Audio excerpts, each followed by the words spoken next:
Sicela ukubingelela eklasini namhlanje. Igama lami ngoNjabulo ngwakaMakhanya. Ngicela ukuthatha leli thuba ukuthi nginamukele officially eklasini lanamhlanje kumhla ka-25 May 2026, lapho siqhubeka khona nomlando wokukolonizwa komuntu omnyama. Last week sangena kakhulu endabeni yakwa-Israyeli, siveza ukuthi lo Israyeli esikhule sifundiswa wona kahle kahle akusibona abantu bakwa-Israyeli bangempela laba. Sikhona isizwe sakwa-Israyeli. Leso sizwe sakwa-Israyeli siphila usikompilo exactly lolu olwaluphilwa abantwana bakwa-Israyeli olubhalwe eBhayibhelini. And sakuveza ukuthi kahle kahle labo bantu bala e-Afrika, abantu bakwa-Israyeli bangempela bala e-Afrika, especially e-Southern Africa. Saphinda futhi saveza safika ngisho endabeni yenkolo ukuthi kahle kahle inkolo yayikhona endulo, kwakuyinkolo yobuNazaretha. Saveza futhi ukuthi kahle kahle le nkolo leya eyayikhona kudala eyayibizwa ngokuthi ubuNaziri ayihluke ngalutho kule nkolo ekhona yobuNazaretha eyayiphilwa noma eyayisekele abantwana bakwa-Israyeli. Sakuveza futhi nokuthi izwe laseKhanani ile ndawo le ekuthiwa ise-Southern Africa. So namhlanje-ke sizoqhubeka nawo umlando wethu, la sikhuluma khona ngamaJuda angempela, la sikhuluma khona ngomlando okwa-Israyeli wangempela, la sikhuluma khona ngomlando wokukholonazwa komuntu omnyama. So namhlanje-ke sisifisa ukuthi singene ngisho nakuma-tribes, siqedelela umlando wethu singene nakuma-tribes ukuthi lama-tribes aka-Israyeli aye kuphi nendawo, aye located kuphi nendawo. So namhlanje-ke sinenhlanhla enkulu, sihambelwa i-guest yethu esihlonipha kakhulu, ubaba ubhuti Muzi Duma. Udume kakhulu ku-TikTok ngelikaVuka Africa TV, aphinde futhi naku-YouTube abe uVuka Africa TV. So sicela ukuthi simamukele ngenkulu inhlonipho nangentokozo ukuthi akhethe ukuthi abe nathi azosicobelela ngolwazi. Ngiphinde futhi nginamukele nonke enikhona endlini ukuthi nikhethe ukuthi nizohlanganyela kanye nathi. Ngicela ukuthatha leli thuba leli ngihand over kubaba uDuma. Baba Duma, sakwamukela baba namhlanje eklasini lethu namhlanje. Ninjani baba? Ngiyabingelela kwi-meeting, ngibingelele nje wonke umuntu okwazile ukungena nokufika. Sibonge nje nomdali ngokuthi asilondoleze. Bengekona ukuthanda kwethu kodwa bekuwumusa wakhe. Baningi abebefisa ekuthenini bangabe besaphila nabo kodwa kwenzakalanga. Siyabonga-ke nokuthola nje amaqiniso njalo nokuthi sikhanyiselane nokuthi zivulane amehlo. Cha, sisazoqhubeka nje nokuvulana amehlo. Ngiyabingelela, ngiyanamukela njengoba sengichaziwe ukuthi mina ngumuzi ngwakaDuma. Ngidume khona kakhulu laphayana ku-TikTok ngoVuka Africa TV naku-YouTube futhi. Ngiyabonga mhlonishwa nokukha nje phezulu ukusibeka esithombeni ukuthi kulokho okudlule sasikade sikhulume ngani. Njengoba ushilo ukuthi impela sathinta kwaphoxa isikhathi ngoba isikhathi sivele siphoxe, kodwa namhlanje sinethemba lokuthi sizogojela lo mlando lona, soqeda umlando wenkolo namhlanje. Ngoba vele sekuqedela kulokhu kwangesonto elidlule ngoba kuningi ebesokwenza. Nawe ngikuzwile ukuthi impela washo ngesonto elidlule ukuthi kunomgodla nawe ubuphethe wagcina ungawusebenzisanga. Ngizokunika nje isikhathi nawe futhi ungene nomgodla wakho, nami ngizoqedela ngoba ngilwele ekutheni sikwazi ukuthi siwukhave lo mlando lona wonke lona wenkolo, sazi ukuthi siqhubeka nje sesi-right.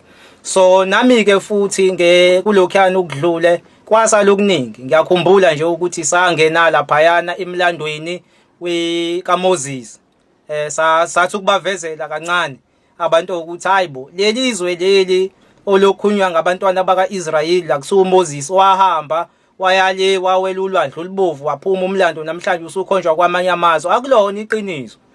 uMoses akazangazayi laphayana lebekhomba khona. Namhlanje-ke sizokuveza ubufakazi balokho ngoba sagcina sithathe nje ngokukhuluma sikhuluma ngokuthi hayi laphayana uMoses kwakhulunywe ngokuthiwa izwe abantwana baka-Israyeli abazoyiswa kulona lizoba likhulu, futhi lelizwe leli lizoba nengcebo yonke, futhi lelizwe lizoba nokudla kwamahhala. Saze sasho ukuthi akukho ila eAfrika lekhona khona igolide, hayi kwelinye izwe. Nokufuya futhi kuthiwa kuba yizwe abayonikezwa imfuyo yonke into kufuywa lana eAfrika. Na ukudla kwamahhala futhi ila eAfrika la khona nathi sibancane sakhula kunogwava bamahhala, amajikjolo, ogrindeni, indoni, ukudla okuningi kwamahhala okwakukhona ngesikhathi sakudala. Besinokudla kwamahhala thina. Yabona namhlanje uma utshena izingane ezikhulayo bavele bathi ayikho loyo nto ngoba sebebona lesikhathi la salahla khona umveli kuqala, samlahla khona sathatha izinto ongezona ezethe eziphanjanisiwe sadutshwa ke. Akusekho lutho namhlanje emahlathini. Ubona inkawu igcwele lana emajardini nje nalana emakhaya, akukho lutho. Ngoba manje lokakudle sasinako kudala umdala esibusise ngawo kwaphucwa yonke into. So zonke lezi zinto lezi kwakade kukhulunywa ngeAfrika ngoba if umuthi uyabhekisisa kahle akumeshi lezi ndawo abayikhombayo. So namhlanje ke sizoveza ubufakazi obunjalo obuphathekayo ngoba sigcine silokhu sikhuluma nje sichaza ukuthi hayi wahamba kanjeni uMoses. So namhlanje ke siphethe ubufakazi engikuthembisile ngathi sizoke sibheke ne-foundation ye-Egypt ukuthi Egypt yayimi kanjani.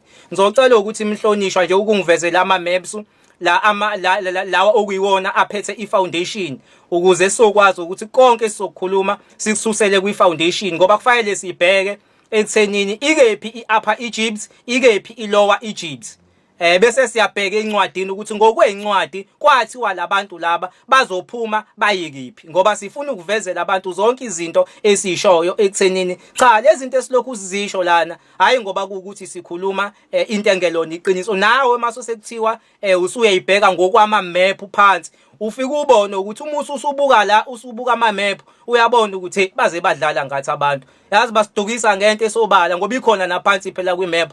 Uyakwazi ukuthi uthole ama-map uthole ikuvezela ukuthi i-Upper Egypt ingakephi, i-Lower Egypt ingakephi, sithole nalomfula okuthiwa i-Nile River.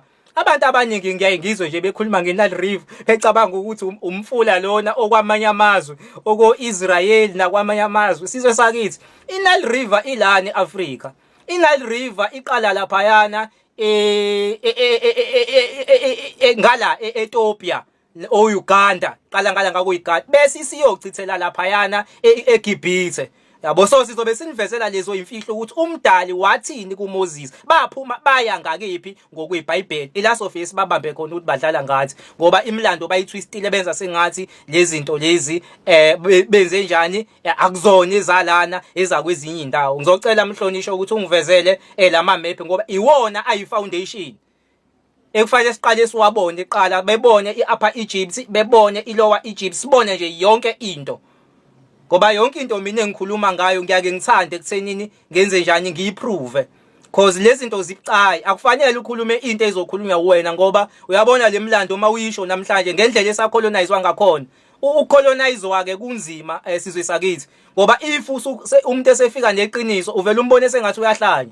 Cabanga lokhu wakhula wazi ukuthi uMoses wayekade eyindaweni zabelungu umlungu mase soqhamela esikutshela ukuthi hayi ayikho leyo nto yonke lemlandi lana eAfrika ayikho eEurope. iEgypt lana eAfrika umdali wakhuluma kanje sikuvezela ubufakazi uyathuka nawe ngoba manje iminyaka emingaka usuhleli kulento kanti ayikho angani yabo. So kuhle ukuthi ezinye zezinto esisho sibavezela abantu phansi ngoba zikhona hayi ukuthi azikho zikhona sibhaliwe kuukuthi nje kuphela abelungu bebaze ekuthenini vele uma kuukuthi bayasithumba ngoba khumbula ukuthi itechnology phela ifike manje kuthini. Uyabona nje umuntu obephatha ifoni i3310 uthisha biphathwa othisha zolo lokhu i3310 biphathwa othisha ayina Google besingazi Google thina besingazi lutho Khumbula ukuthi umuntu onsundu ngesikhathi sobandlululo bengavumelekile ukufunda incwadi zomlando. Yini abelungu besibopha befuna sikholelwe eBhayibhelini kuphela. Abafuni ukuthi umuntu omnyama afunde incwadi, babengamfuni ukumnikeza incwadi. Ingoba babazi ukuthi amaqiniso vele bawafihlile. So bebecabanga ukuthi ke emhlabeni sohlezi sikolonizeke kanje bedlala ngathi. Bageja ke ngoba umlando sesiyawucaninga manje. Sesiyazi ukuthi imap imi kanjani, sesiyazi ukuthola izinto, sesiyakwazi ukuresearcha imlando, sesiyakwazi ukufunda incwadi ngoba yonke into ibhaliwe. Ngiyacabanga ukuthi abantu bakithi bayabona laphayana if uyiveza ayikho indlela. Yebo, ngiyabonga impela yazo wayinweba kamnandi. Uma ubuka laphayana ufika ubuke Egypt ifike yasho ngicela ungiyela kwenye khona lenye ebhalwe ulower Egypt no upper Egypt kodwa okay qhubeka. Siyawubona ulento lena lo mfula ukuthiwa iNile River. Lo mfula lona uqala lapha eEgypt. Egypt ile eqala lapha phezulu. If ubuka la kule map Egypt le. Nayi Egypt laphayana. Lo mfula owehlawo laphayana iyona Nile River ke lehlezi khulunywa ngayo eBhayibhelini. Muza khulunywa ngeNile River. Nayi ile. Iqala laphayana ke njengoba uyibona ichithela ngalapha. Uqala kwayo nayi ilower Egypt. Abantu ngicela beyibuke kahle ilower Egypt ukuthi ingakephi. Nayi iupper Egypt naya iupper Egypt lapha ingaphezulu Egypt ingala. Okusho ukuthi thina siphezulu ngoba upper Egypt ingaphezulu, lower ingenzansi. Ngicela ungiyele kwenye futhi siwaveze wonke. Sidlule nje sibone enye futhi imap futhi.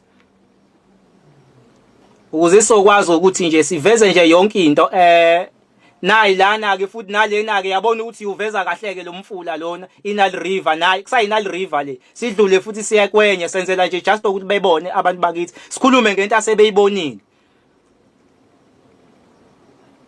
Nayi futhi nangalana kusayiyona kusayiyona lo mfula lona obizwa ngokuthiwa iNile River lokuhlezi kukhulunywa ngawo kakhulu eBhayibhelini. Yebo, ngicabanga ukuthi sebekubonileke abantu bakithi lokhu kuloko sebegculisekile sebeyazi ukuthi upper Egypt ingakephi, ilower Egypt ingakephi ngoba lento esizokhuluma ngayo namhlanje iyona foundation ekuyiyona yona ezosiholela kulona lonke iqiniso ukuthi kwenzakalani ngokomlando.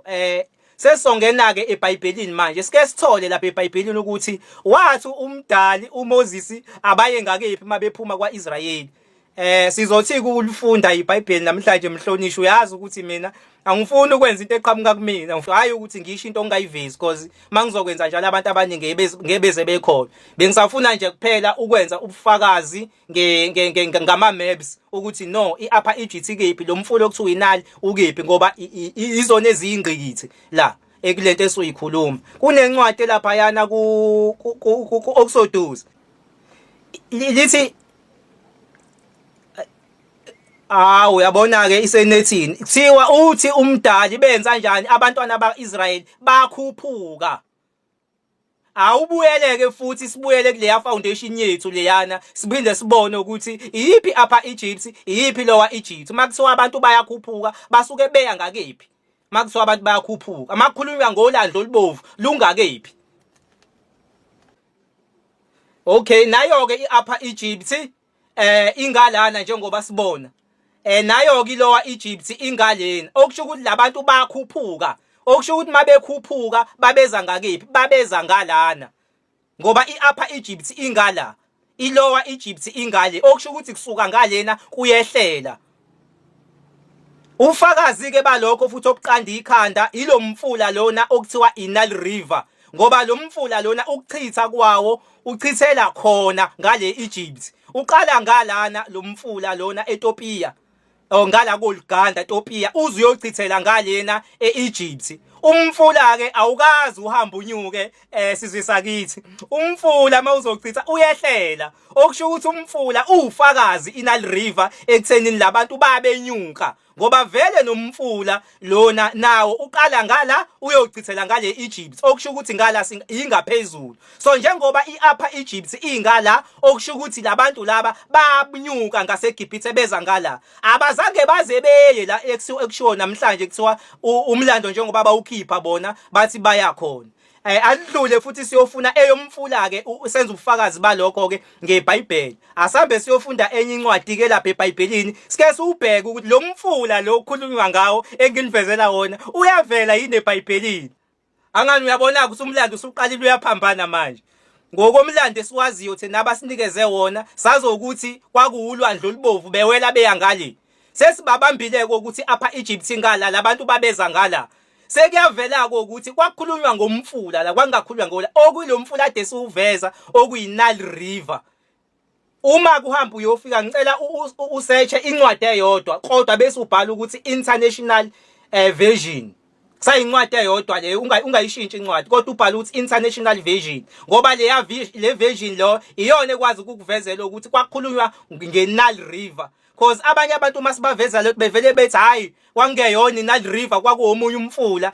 Iyasho ke le version lena ngicela ungiyele kuyona ubhala ukuthi international version iyona ekwazi ukukuvezela ukuthi kwakuyiNile River le kokukhulunywa ngayo. Okay, shuthi siyabona ke lokho, siyawubona umfula inalo okukhulunywa ngayo. Now okusho ukuthi wonke lo mlando abantu abayitshena ukuthi wakade wenzeka kwamanye amazwe umlando wawenzeka lana eAfrika. Okusho ukuthi labantu laba ngokweqiniso babephuma beza ngalana, abange beze beye la kukhonjwa khona ngoba babenyuka beza ngala. Nalo mfula futhi kuyacaca ukuthi iwona ngoba kusho iBhayibheli liyasifakazela ekuthenini wenza kanjani kwathiwa akashaye ilento akathatha induku yakhe bese seyilokhuza le nduku ade eshaya ngayo umfula okuyinali. Sekufakazekile lokucaba abantu bakithi bayakubona konke lokho ukuthi kuhlanazelwe kanjani, sebebonile ukuthi umlando bawuthumbe kanjani.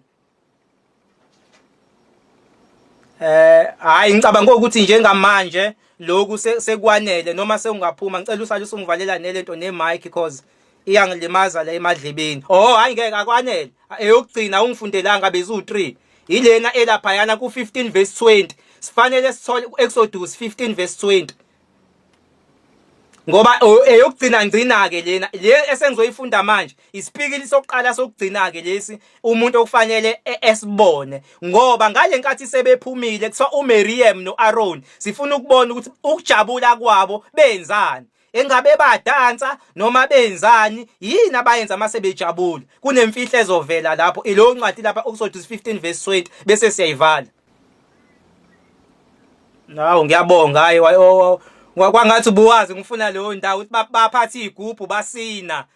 Sekuya lapho ke sisho ukuthi lolu siko impilo la ngisho usiko impilo likhona eBhayibhelini ufika ubabambe ngoba manje ukusina abelungu abasini ama-Arab akasini nakho kuthiwa oMiriam noAaron baphathile lento le igubhu then base basina. Moyifunda kahle yonke ke le ncwadi ingale nkathi sebephumile kwayisebe celebrate. Okusho ukuthi ke umlando wonke kwakumlando walana eAfrika, yonke lento esifundiswa yona ayikaze yazi yaba khona kwakade kuyizinto zalana ngoba sizwe sakithi noma belungu bangakwenza ubugebengu baze baqede kodwa imvelo angeke bekwazi ukuyijika. Bangawashintsha amagama umlando bawuphambanise bafake owabo ozovuna bona bewuxuba iBhayibheli kodwa ilento lena imvelo awukwazi ukuyijika. Uma sikhuluma ngomfula iNile River imile ngeke uzuyijike ukuthi iqala ngala iyochithele Egypt ngeke uzukujike lokho. I-direction ungayiphambanisa kodwa umfula angeke ukwazi ukuphambanisa ngoba siyazi thina ukuthi umfula uqala ngala uzuyochithela ngale ngakhona okusho ukuthi ngala kuphezulu ngoba ukube ngalana kuphezulu ngabe umfula uchithela ngala manje uqala ngala uzuyochithela ngale Egypt uqala ngale Uganda ko-Ethiopia uhambe njalo uzuyophumela ngalena eEgypt angani uyabo.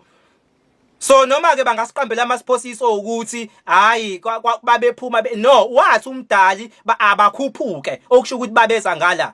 Nemap futhi endala iyakufakaza lokho ngoba naku nayi nale map siyayiveza ekuyona eyifoundation iyasho ukuthi iUpper Egypt ingala okusho ukuthi thina siphezulu.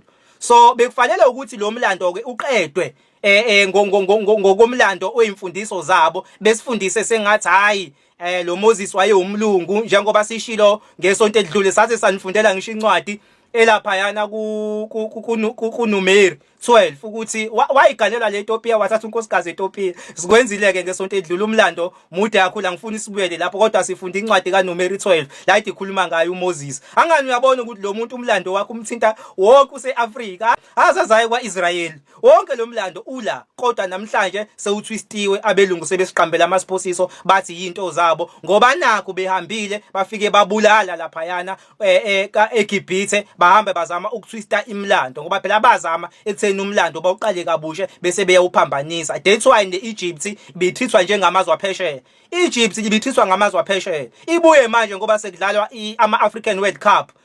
Ubona-ke uyayibona-ke ama-African World Cup manje Egypt njengoba isingenya isifola ngale kwe-Afrika kodwa ngokomlando wangobandlululo i-Egypt bebefuna ukuyitreat-a njengezwe laphesheya. Bebazi vele ukuthi bayazi ukuthi bona bebethumba imlando ngoba bayazi ukuthi kwangelona izwe labo leli babeqhamuka le-Europe nama-Arab ayiqhamuka e-South Arabia kwakwa yizwe abalintshontsha bebulala abantu abamnyama. So ngale nkathi befike bebulala ngoba ngangawusho umlando ukuthi bafike bathumba abantu abamnyama ngaphakathi ngale nkathi becolonize abelungu nama-Arab lapha babaqaqa abantu abamnyama babaleka abantu abamnyama bazogcwala la eTopiya bahlala khona bagcwala le eTopiya. Uma sebehleli la eTopiya abasinda la ngaphakathi bathathwa benziwa igqila ngaphakathi eEgypt. Ila sekhona sek-invade ama-Europeans izizwe ezimhlophe. Ila ezathatha abantu abamnyama zabenza igqila. Makuthiwa sizwe sakithi abantu babethunjiwe beyigqila ayikho itribe emhlabeni eyake yacindezelwa ibale limnyama kuphela elacindezelwa la emhlabeni ezinye izizwe.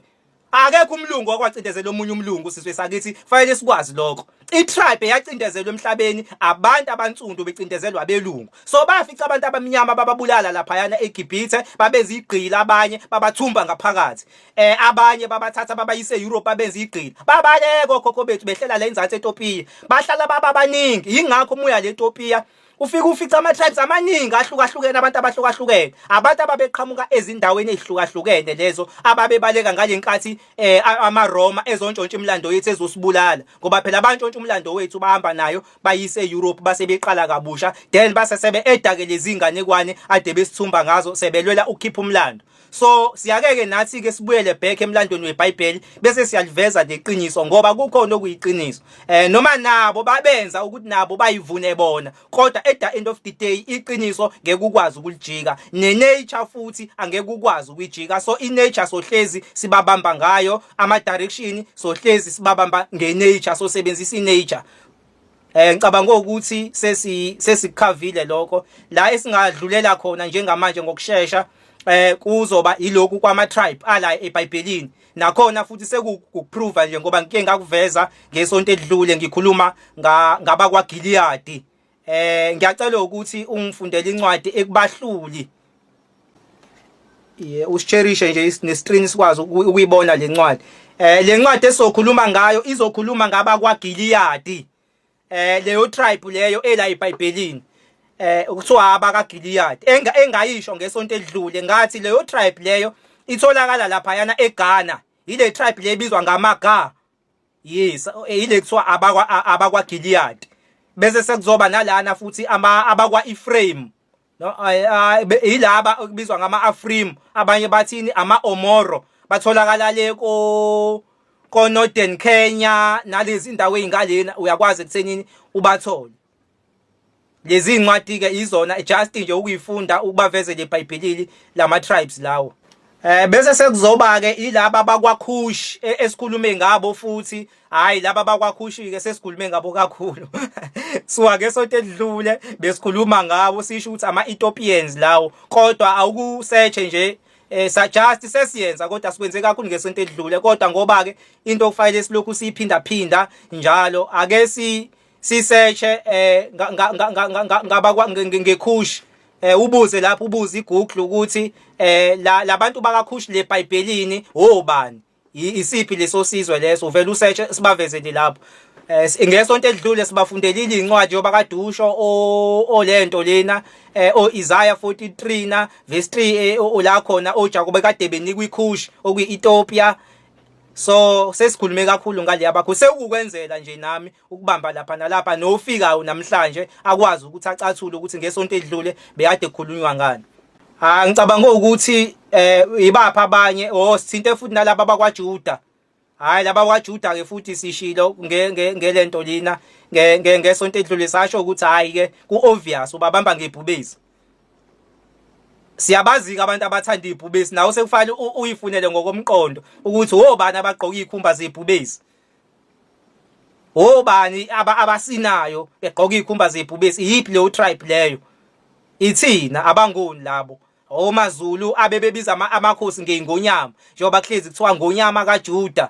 Ithini esibiza amakhosi ngeingonyama lana? Ithini esinamabhubesi sibiza amakhosi ngeingonyama? So leyo tribe ke yabakaJuda kwakade kuyithina lapho. Leyo tribe leyo kululo kwayo ngoba irepresentwa yibhubesi. Ithina abantu abahlangana nezikhumba zebhubesi. Ithina abantu ebekade besina. So leyo tribe leyo ifola ngaphansi futhi kombuso wethu.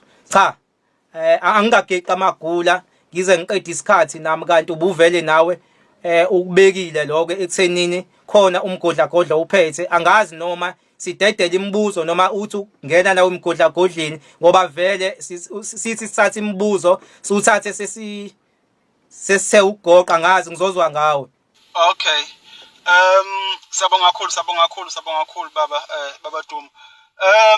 Ya, ngiyacabanga ukuthi sikhavile impela okuningi kusuka umpilo kwaza kwi-map nokuveza ukuthi kahle labantu ekuthiwa bakwa-Israel bakuphi. Ngiyacabanga ukuthi kuyacaca nathi nemfula iyaveza. No, hayi sabonga kakhulu.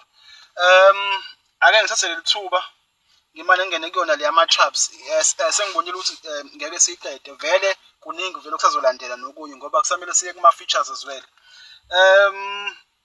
Ama-tribes akwa-Israel mekukhulunywa ngezwe laseKhanani kukhulunywa nge-Promised Land njengoba sibonile imap lapha iveza ukuthi i-Egypt khona i-upper khona i-lower kanjalo okusho ukuthi behla besuka lapha e-Egypt bakhuphuka njengoba siubonile nomfula bakhuphuka nezincwadi esifundile ezikhombisa ukuthi bakhuphuka beya kephi beya ezweni laseKhanani.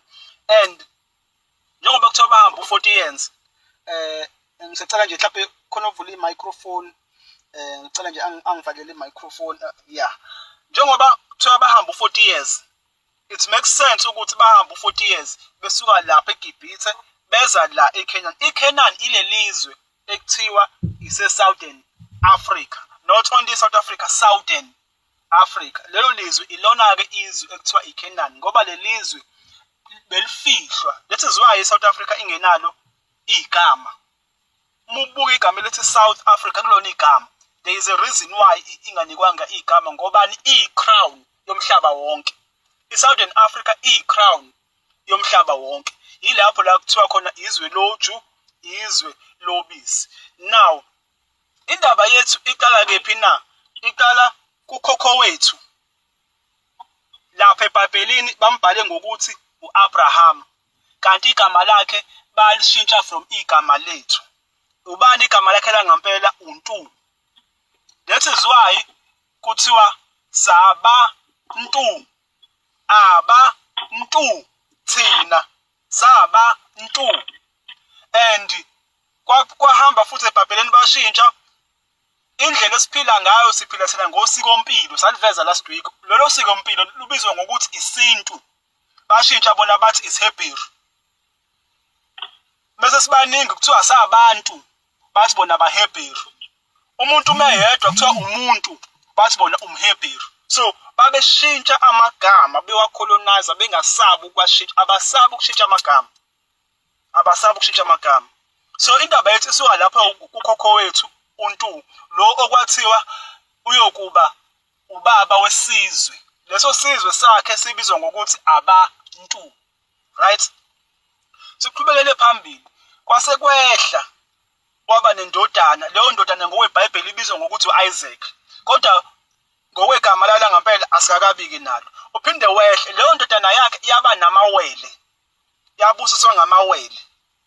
Lawo mawele elinye lawo sazi ngokuthi luwumnguni.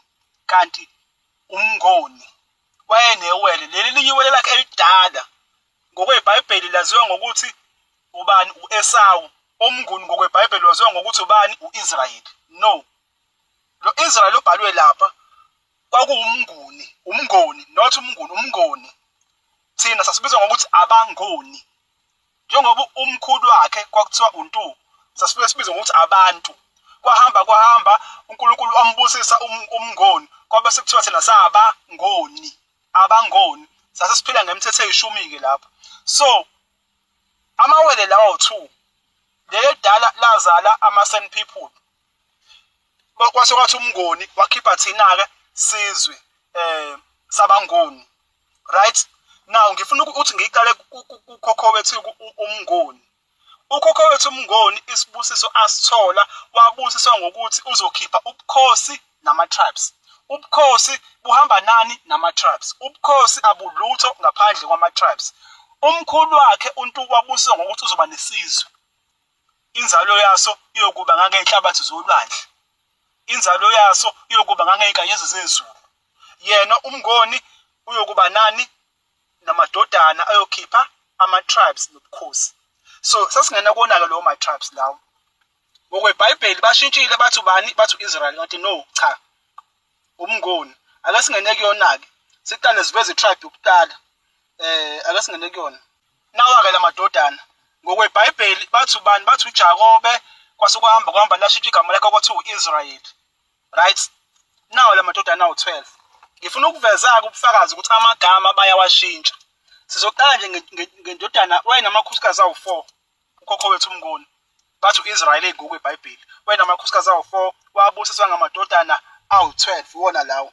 Right? Sizoveza nje ama-tribe esesikwazile ukwalocate. Besibuka indodana number 10. Nansi indodana lapho number 10. Ubani loya? uZebuluni. uZebulun. Lela gama la edithwa.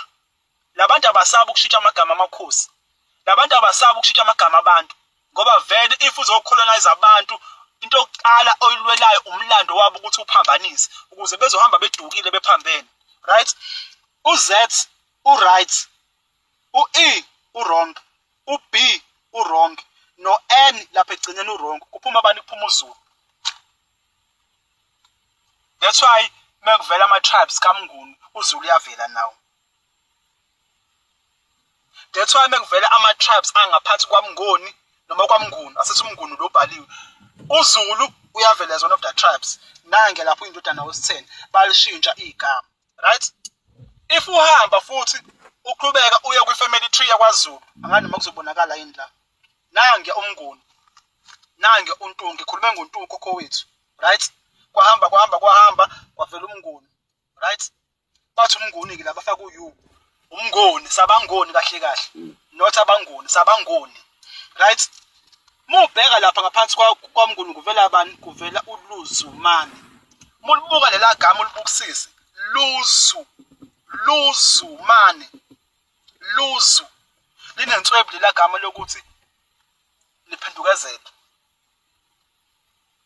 Muliphendukazela kuphuma uZulu. uZulu lo engimveze lapha ekuqaleni. But la kuvela ezibani? As uLuzumane. Labantu abasabi ukungena bashintshe amagama amakhosi. Yinto bebengayisabi, yinto abangayisabi futhi ukuze isizwe sihambe sidukisekile. Right? Siqhubekele phambili. So, i-tribe yokuqala eyaphuma ngaphansi kwaMnguni ubani? Right? Ake singene kuyona. Right? Nakho-ke, in ancient times, the tribe of Zebulun settled in Lower Galilee region of northern Canaan. Ngithe iCanaan kephi? iCanaan ise Southern Africa, right? If kuthiwa Galilee region of northern, ngithe South Africa i-north, i-crown yomhlaba. So bayasho la ukuthi uZebuluni netribe yakhe bakephi? Base northern region of Canaan. Ake siye kwi-map yala eSouth Africa. Ake siye kwi-map. Nansi map. Nangampela nansi ngilontuza iCanaan. Na uZulu nange lapha la kubhalwe khona kwaZulu Natal. So ulapho uZulu lo tribe ilocated kuleyo ndawo. Ake siqhubekele phambili sibuyele kumadodana futhi kaMngoni sibheke enye indodana omakhelwane kabani? KaZulu. Ubani? Indodana yo-6. Mubuka lapha indodana yo-6 ubani loyo? Kubhale uNaftali. Ngila gama lela u-N u-right, u-A u-right, u-PH u-wrong wa-edit. Kuphuma abantu? Kuphuma uNatali. Lo Natali uvelaphi lo Natali? Lo Natali wafakwa amaPutukezi. Acisha igama lale ndawo esuke eThekwini wehle uye le engathi Eastern Cape. Balicisha lelo gama. bafaka uNatal wabo, uNatal osho ukuthi it's Christmas. Kahle kahle kule ndawo kutholakala i-tribe enye eyayiphuma ngaphansi kwaMnguni. Yayibizwa ngokuthini lo tribe? Yayibizwa ngokuthi abaSembo. abaSembo bebehlukana ke. abaSembo kuzoba khona amaswazi abantu bakoDlamini yabathola kuleyo ndawo, abantu bakongwane, not only eSwaziland kuphela, uyabathola abantu bakoDlamini bakongwane lapha kule ndawo esuka lapha eThekwini wehle uye le koMbumbulu, wehle uye le engathi yale bathi South Coast ngokusho kwabo, eSouth Coast, right? So le tribe le kaNaftali kahle kahle kwacishwa igama labaSembo, which is abambo, amaswazi, amandebele, amampondomazi. Kwakuyitribe eyodwa leyo, kuyitribe kabani? YabaSembo. Bayicisha itribe yosibili leyo ephuma ngaphansi kwabani? KwaMnguni, eyacishwa. Siqhubekele phambili. Itribe elandelayo sifisa ukukhuluma ngetribe kaJuda. Ake singene kuyona le kaJuda ngoba ngiyabona ngithi sengishawe isikhathi. Itribe kaJuda kwaIsrayeli khona la kwahlukanwa khona ubukhosi. uJuda wayimela, kwase kwathi la amanye ama-tribes engiwavezayo ayimela. Ake ngiyibheke leyo ncwadi, ake ngiyibheke mhlawumbe ngizoyithola. Yeah, nakho okay, ake sizwe la kuthiwani. Kuthiwa lana Jews and Israelites refers to the same people, abantu ababodwa, but at different periods in history, right? Ancient Israel, these were the original biblical people, the 12 tribes descended from Abraham, Isaac, Jacob. Kade ngimbala Abraham ngithi ulokhu kuthiwa untu, ngambala noJacob ukuthi ulokhu kuthiwa umngoni, right? The term is used to describe them from their origin, right? Ngifuna ukuveza la kuthiwa khona ubukhosi bahlukana phakathi.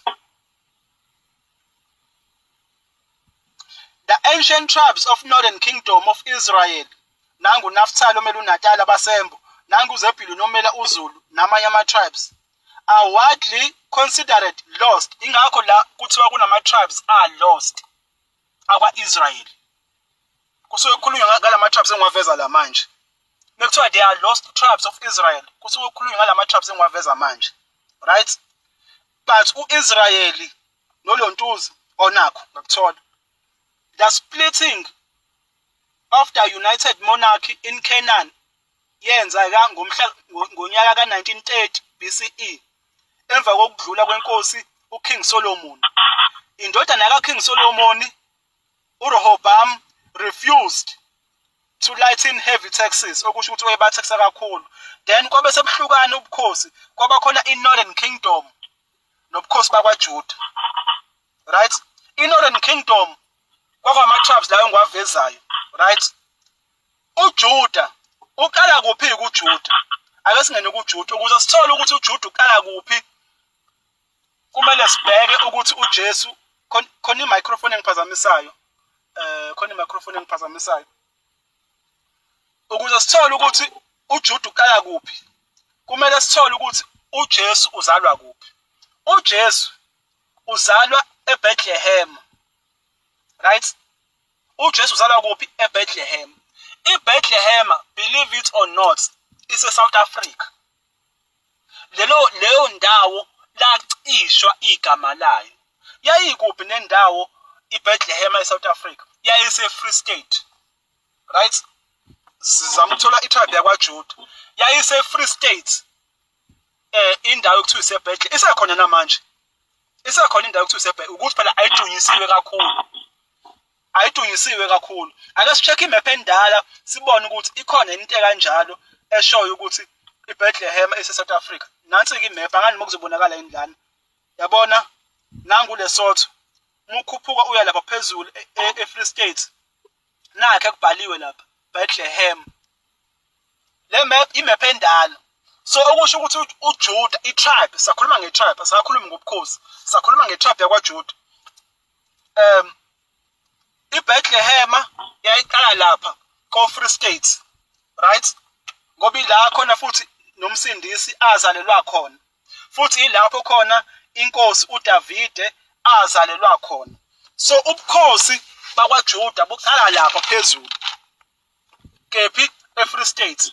Ake sibuyele kwimephu, nathi imephu yaseSouth Africa. Buqala lapha eFree State, ko-Free State, ko-Lesotho. Ubukhosi bakwaJuda-ke bufana nobukhosi bakwaZulu. Ngani na? Amanye ama-tribes ayengena ngaphansi kwabo bese kuthiwa abaJuda. Njengoba ubukhosi bakwaZulu kwenzeka uthola ukuthi for example la eNatal abasembu kodwa bamaZulu ngobani isizwe sahlanganiswa. Nobukhosi bakwaJuda babenza kanjalo, kwakuhlanganisa isizwe, right? So babuqala lapha ko-Free State ubukhosi bakwaJuda, ukhuphuke uye lapha ko-Gauteng, ukhuphuke uye lapha ko-North West, ukhuphuke uye lapha ko-Botswana, ukhuphuke uye lapha ko-Namibia. eNamibia nje ithuna laJesu likhona. eBotswana nje khona ithempeli khona elakhiwa khona. Ngobani? That was the kingdom of Judah.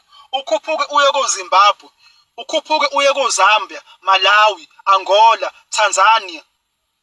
That was the kingdom. Uzofika le ko-Burkina Faso. That was the kingdom of Judah. Right?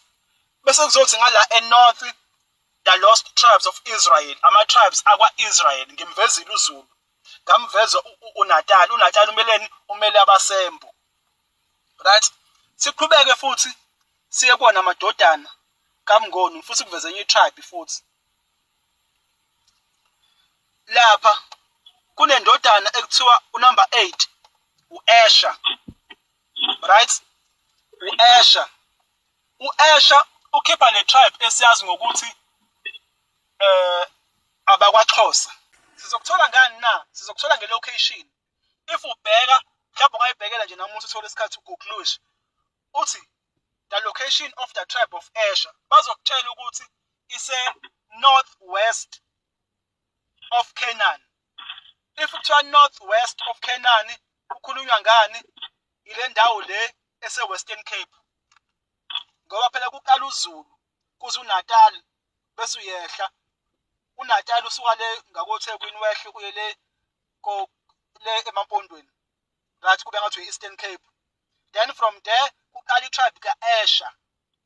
Kahle kahle uWestern Cape yayibhilonga kwaXhosa. Ngoba ngisho uAsher lo ngikhuluma ngaye ngesikhathi ebusiswa kwashiwo kwathi indawo yakhe izoba fertile. Izokhiqiza izitshalo ezithize. Lezo izitshalo ezithize zitholakala eWestern Cape.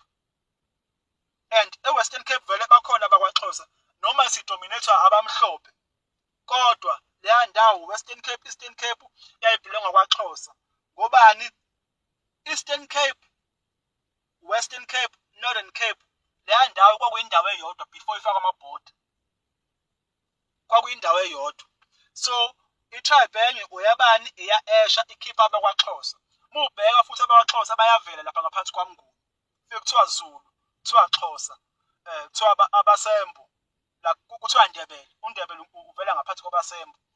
And then enye itribe elandelayo futhi engifisa ukuyiveza, itribe yendodana yos-9, uIsaka. Lapha kuphuma ubukhosi netribe yaseSwaziland. Ubona ngani na? Kwitribe kaIsaka kunomfula okuthiwa iJordan. Lo mfula lo kuthiwa iJordan-ke bawushintsha igama lawo. Ulo mfula okuthiwa uSuthu River. La kwaZulu ubizwa ngokuthi uSuthu. Bese uyahamba ube yiborder between uZulu noSwaziland lo mfula lo.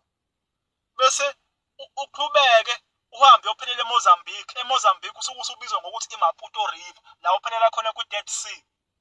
Right? So itribe kaIsaka le engithi seSwaziland kuthiwa kuyashiwo kuveza ukuthiwa khona la khona iborder yayo le country kuwumfula, kusuke kushiwo wona lo mfula. So itribe kaIsaka ubani? IseSwaziland, nobukhosi baseSwaziland. Mubheka futhi uSwaziland uyavela ngaphansi kwaMnguni. Those are the lost tribes of Israel ekwakuthiwa alahlekile, right? Amanye-ke ama-tribes acishwa kwashiwa lawo kuphela, right? Ngoba noJuda naye ungaphansi kwa-Israel, right? Siqhubekele phambili, oReuben noSimon noLevi laba-ke awakalokhetheki ama-tribes abo, ngoba abanye bathola iy'qalekiso bangaba nobukhosi obuyohlala isikhathi eside ngenxa yezinto ey'thize oyitholayo-ke eBhabhelini uma ufunda khona. So bengifisa ukuthi ngiveze nje lama-tribes. So ubukhosi bakwaJuda-ke buqala nje eLotuza, eFree State, eLesotho, kuzoba iseLimpopo, kuzobe iseGauteng, Northern Cape, North West, Botswana, kuqhubekeke nalawo amanye amazwe engiwabalile. Ubukhosi bakwaJuda lobo, njengoba sebubuyile again, ngoba phela ngesihlalo lesi esasihleli uDavide lapha kwaJuda lo kuveza manje, nesihlalo lesi esasihleli uShembe, zazilapha lezihlalo, kodwa sezibuyile-ke manje zila iJerusalema elisha, njengoba ivezile incwadi iSambulo 21 sifunda lapho ukuthi iJerusalema elisha, right? Ake sibuke nezithombe-ke sibone futhi ukuthi ngampela le tribe yakwa-Israel kwakuyithini. Nazi izithombe zaseGibhithe, mubuka la uyabona ukuthi nathi imvunulo, nathi i-leopard skin, ithina lapho. Nazi izithombe zaseGibhithe, eKemet la kwakwenza khona i-civilization, nansi imvunulo. Mubuka lapha emqaleni uyabona ukuthi imvunulo le yakwaXhosa, yabo lapha emqaleni lento yobuhlali kuzoba ilezi zimhlophe, basayifaka namanje izikhumba, sisayifaka namanje. Qhubekele phezulu, mubuke esandleni, yabona baphethe nesandleni, basayiphatha lento kwaXhosa. Mubuka lapha emqaleni khona ubuhlali, nabesifazane nabo semtingi, nansi imvunulo le yengwe. Kwakuyithina sonke labo bantu laba abakephi, abaseKenani, sisale kephi, eKemet, la khona sagcina sesiphenduka khona ini, igqila. So ama-tribes lawo bengifisa ukuthi ngiwaveze ukuthi kahle kahle yonke into ikhomba thina. Imilando yethu iyaphambaniswa ngenhloso yokuthi siduke singaphinde sithole ukuthi singobani. Ngicela ukubamba la for now. Nkathi abasela etshontsha iy'ncwadi zala e-Afrika beyitshontsha lapha eQumrha e-Western Cape kuma-caves, beshintsha bebhala iBhayibheli, sebekhiphe iy'ncwadi ey'ningi zabaprofethi, babeyitshela ukuthi ngeke sazi ukuthi ithempeli lalikuphi, ngoba phela babe sebetshontshe zonke iy'ncwadi base beyi-translate ngendlela abathanda ngazo, bayenza ngisho iBhayibheli incwadi encane kakhulu, sekukhishwe iy'ncwadi ey'ningi kulo iBhayibheli. Bathi nesebeshintsha amagama endawo namagama abantu, bayitshela ukuthi ngeke sibone ukuthi obani obani. Khona manje bacanga ukuthi ngeke sazi ukuthi ithempeli likuphi, kanti sizothola uNkulunkulu usenza ukuthi sifunde, si-understande ukuthi babethini. Masibhekeni ukuthi ithempeli lalikuphi. Khumbula ukuthi ithempeli labuildwa uSolomon, umntana kaDavid. Masithole kuqala ukuthi uDavid wayehlala kuphi, wayekuphi. uDavid wazalele eBethlehem eSouth Africa, ngenhla kweLesotho, maduzane neKZN. La kuyimephi eSouth Africa ikhona iBethlehem. Niyabona? Nkathi-ke esebalekela umbuso kaSawuli, wabalekela eBotswana, wazithola ezintabeni zaseMaun. iBhayibheli lithi indawo yaseMaun, kodwa yiMaun eBotswana, yiMaun. Yabona? iBhayibheli lithi Maun. Bashintshe nje u-O, bashintshe u-U bafaka u-O. Asibone nayi iBethlehem ke izihlobo zami lapha phezulu. Nayi la phezulu ilapho iBethlehem. Ibukeni ukuthi kuphi, ilapha eLesotho, iseduze kwaSothukela Falls, uthi ngibona ko Fingsburg kanje unyuke uze ilapha Osinikapa. iBethlehem la eSouth Africa. Ngiyabona ihlobo zami. Esifunda ke izihlobo zami lana eBhayibhelini sitshelwa ngoDavid owahamba wasifihla eBotswana edesertini ebizwa kuthiwa iMaun. Yes, emva ukuthi wayegijinyiswa uSaul, emva ukuthi uSaul ezwile ukuthi uNkulunkulu uDavid umkhethile ukuthi uzoba yinkosi. Wase emgijimise efuna ukumbulala emzingela. uDavid wabalekela eBotswana eMaun kwi-desert. So iMaun lapha eBotswana. iMaun. Nako kasiboneni ukuthi mbona ukuthi kuthiwa iMaun ikuphi. Yabona ukuthi khishwe uU kuphela kwafaka uO eBhayibhelini. EBhayibhelini uMaun ka-O. Igama la ngempela uMaun ka U. Kuthiwa iMaun Botswana is located in the edge of Kalahari Desert. What a coincidence. Ukuthi iMaun nayo kwiKalahari Desert eBotswana. Can you imagine? So, wila uDavid wabalekela khona lana eKalahari Desert.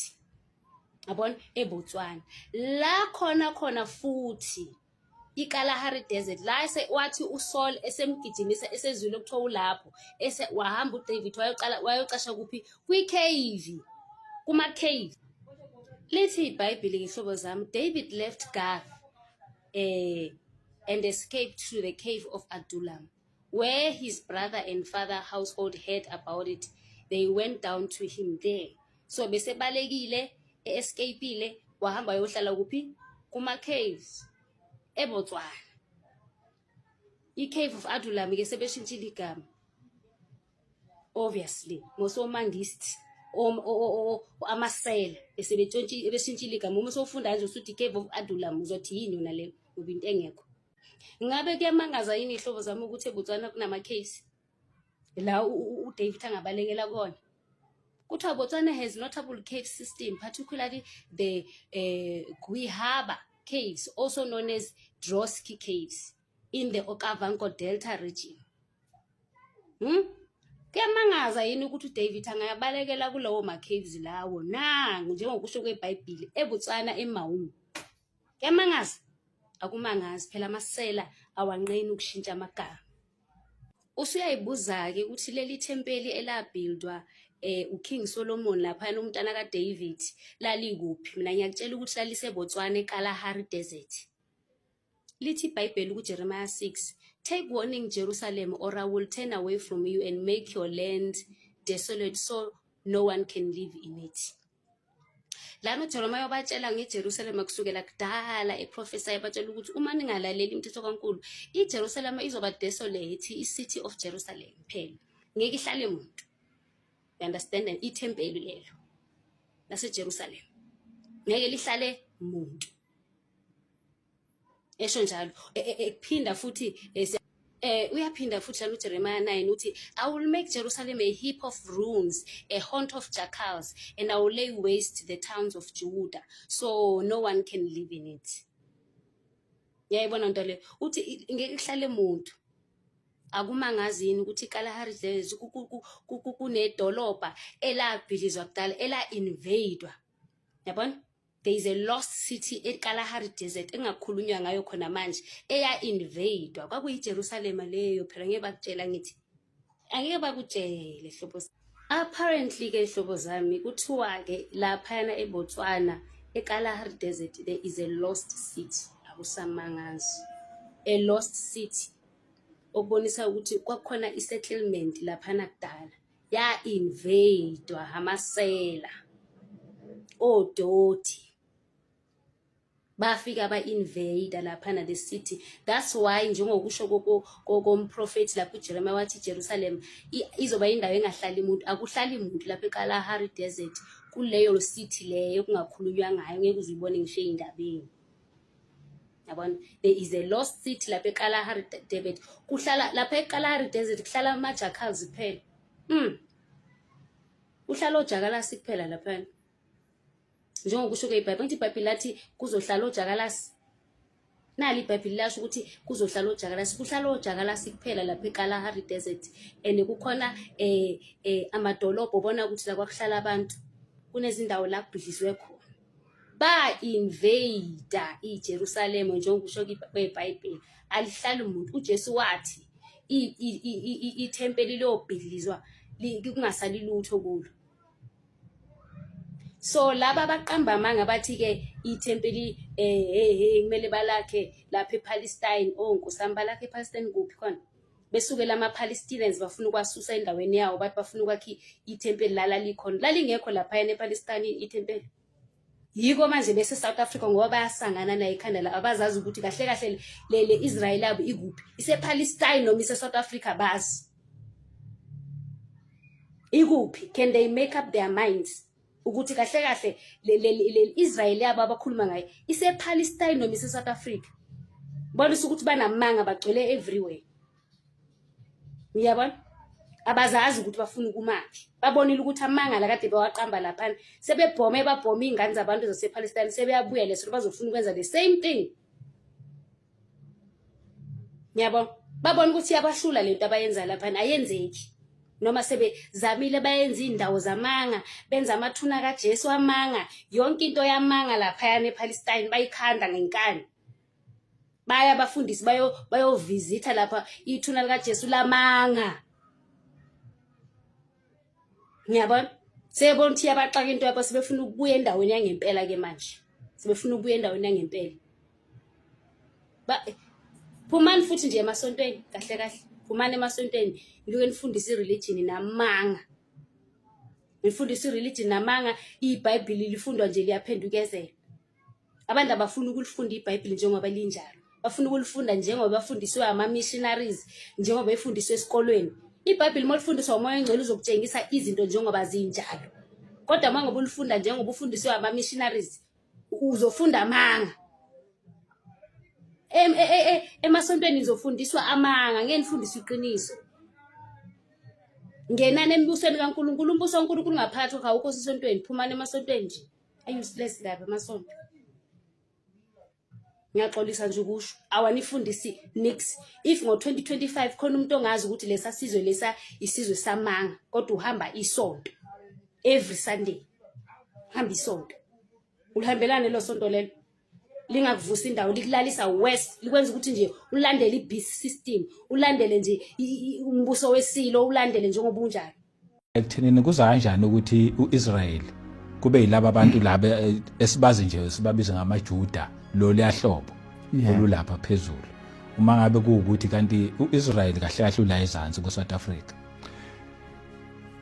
Into eyenziwe kwafikisela njengoba sengishilo. Yes. Ngenhloso yokubulala, ngenhloso yokuntshontsha, nokubulala, nokubhubhisa. Yes. Ingakho uJesu nabe sethi mina ngize ukuthi nibe nokuphila, nibe nakho ukuchichima. Yes. Ufuna ukusibuyisela kuphi endaweni yethu. Into ababe basebenza because mhlawumbe sizobuyela emuva kancane kodwa ngiyichazele oyishoyo. Ngenxa yalomhlaba wethu oyilento oyiyona. Yes. Njengoba ayikho into engekho la ezweni lethu. Kwase kudinga ukuthi ke sinqotshwe ezimpini. Bese ke siyasuswa. Lento futhi ayindala kangako. uIsrael lo lapha phezulu. Yes.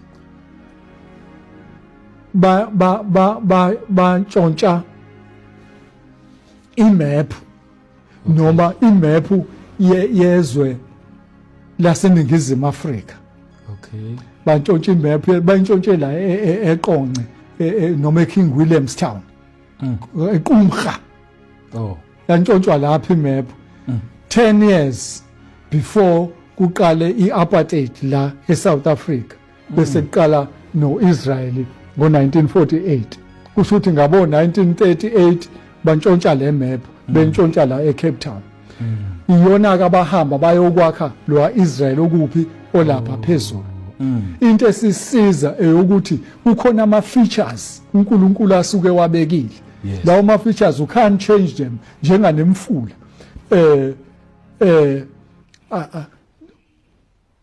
Amatshe. Yes. amadwala nje la eMpumalanga nala eKZN yes elokhuzeni eMount Tabor. iMount Tabor isimangaliso wetland park. Kukhona intaba elapha zimbili intaba zika Jehova ezila ezweni lesethembiso eSouth Africa. iMount Carmel la uEliya ayemelene khona nabaprofeti bakaBhali laba abawu400 abagcina bebulewe. Ikuphi lo ntaba iseCape Town, iTable Mountain. Bese kuzothi iMount Tabor ila elokhuzeni esimangaliso wetland park eSan Lucia. Lo ndawo isine game reserve sezingeni eliphezulu ngama ufuna ukuyongena khona ukwazi ukungena ngendlela ekubiza ngakhona.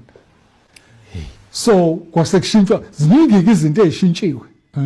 Ziningi izinto ezishintshiwe. Ingakho ke base beqala ilokhuzana ilento uIsrael lo lapha phezulu. Yes. Uyiselwani lapha phezulu.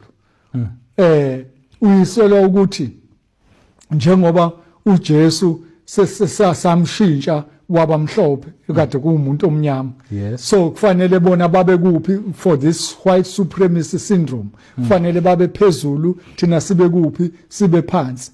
Kanti ngeshwa kukhona izinto ezingashintshi.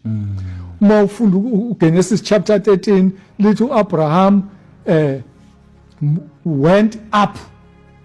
Yes. From Egypt he went up south. Okungukuthi le ndawo esikuyona iSouth iyona kuphi ephezulu. iEgypt iphansi. Ingakho umfula iNile. Yes. It flows from la eSouth Africa down to Egypt.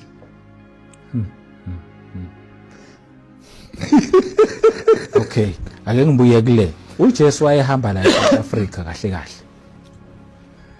The Galilee, the Sea of Galilee, is the Galilee Sea. Yes. Cape Town, Cape what? Cape Agalas. Kodwa kukhona indawo la lingena khona ulwandle eSimonstown. Wayihamba la. Ezalelwe la eBethlehem la kade sikho. Ingakho kube khona izinto ubone ngazo ukuthi kube ngathi siyadideka indaba zokuthi sesinale information. Manje mawusunale information khona ezinye izinto ezingakhulumeki kahle. iBethlehem yile. Hayibo. Amabutho kaDavide iJerusalem iseNamibia. Oh yes. Uhlangana nani no Johannesburg. Phela nje basikhuluma indaba the Kingdom of Judah in Jerusalem. Kingdom of Judah in Jerusalem isuke eSub-Sahara Africa kweso Burkina Faso izizofika kuphi eSouth Africa. Noma isuke eSouth Africa ikhuphuka izoqala izofika le ngoba umuntu oqala creation yenzeka kuphi la sikhona. Yo. Lithuna lika Jesu lila.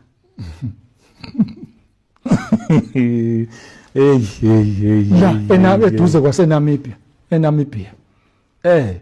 Kusho ukuthi amazwe ke le Kingdom of Judah in Jerusalem kungena eSouth Africa, kungena eNamibia, kungena iZimbabwe, kungena eMozambique, kungena eZambia, kungena eMalawi, kungena eAngola, kungena eTanzania. All the SADC regions. Yes. Kodwa umbuso wenkosi uJesu uhamba uzofika kuphi eSub-Sahara Africa lapha eSahel la khona uAbraham nje uzalwa ubaba wakhe uTera ise Burkina Faso Ur. Ya ngiyacabanga ukuthi sikukhavile impela okuningi kusuka umpilo kwaza kwimap nokuveza ukuthi kahle kahle labantu ekuthiwa abakwaIsrael bakuphi. Ngiyacabanga ukuthi kuyacaca nathi nemfula iyaveza iveza yonke into. Mhlawumbe ngicela ukudedela ithuba ngibuze endlini ukuthi so far mhlawumbe ikhona imibuzo ekhona before siqhubekele phambili ngoba nami nginawo umbuzo engifisa ukuthi ngiwubuze. Kodwa lo mbuzo ngifisa ukuthi ngundlalele, ngizondlalela nje impela ngoba uthanda ukuthi ujule and mesucacise kumele usucacise kahle mhlawumbe ukhona nombuzo endlini nje ngibuze nje. Any questions so far? Going once, going twice. Okay. No, kulungile ayikho imibuzo. Mina ngicela ukubuza la emhlonishwa. Kodwa futhi ngizohlahlela lo mbuzo. Izinto eziningi zikhomba la kuthina ukuthi kahle kahle isizwe sikhethiwe ithina abakwa-Israel. Now ngicela ukubuza njengoba ngakubuza ngobuNazaretha last week. Kwavela ukuthi ubuNazaretha lobo babukhona ubunaziri obaqedwa khona ngisho incwadi eshoyo ukuthi baqedwa kanjani ubunaziri le yayibhaliwa abacindezini. Right? Kwavela ukuthi labo buNazaretha baleso sikhathi ibona lobo ubabula. Ibona lobo obukhona njengamanje. Kwasekelwa nangezincwadi kwathola ukuthi yonke into iqondene. Akukho la kuphambana khona nakancane. Right? Ngoba ngisho uJesu kwavela ukuthi wayengumNazaretha. KwakuwaseNazaretha. Ngoba futhi mesilandela indaba kaJesu, ngisho igama elithi Jesu akulona igama lakhe.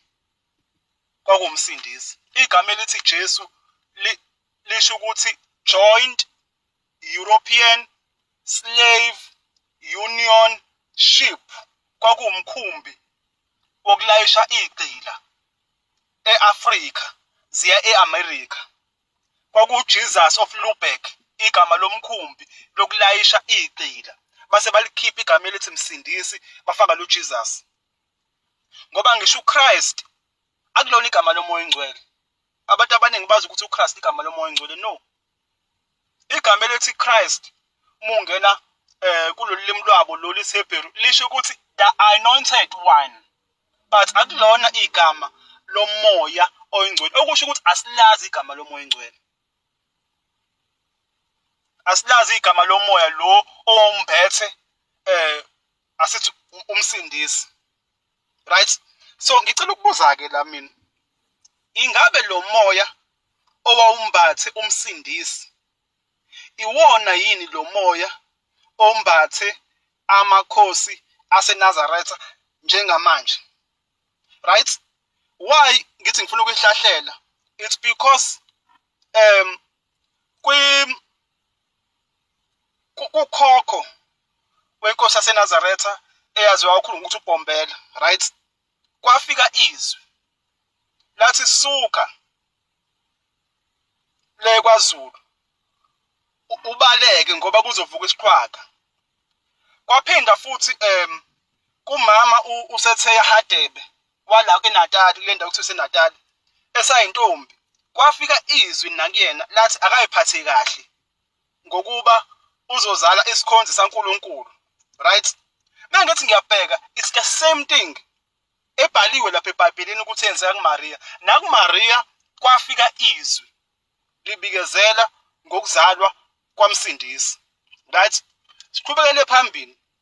Mekuvela lapha eBhayibhelini kuyavela ukumsindisa ukuthi kwavela inkanyezi eyayihola izazi iyokhombisa la kufikele khona umsindisi.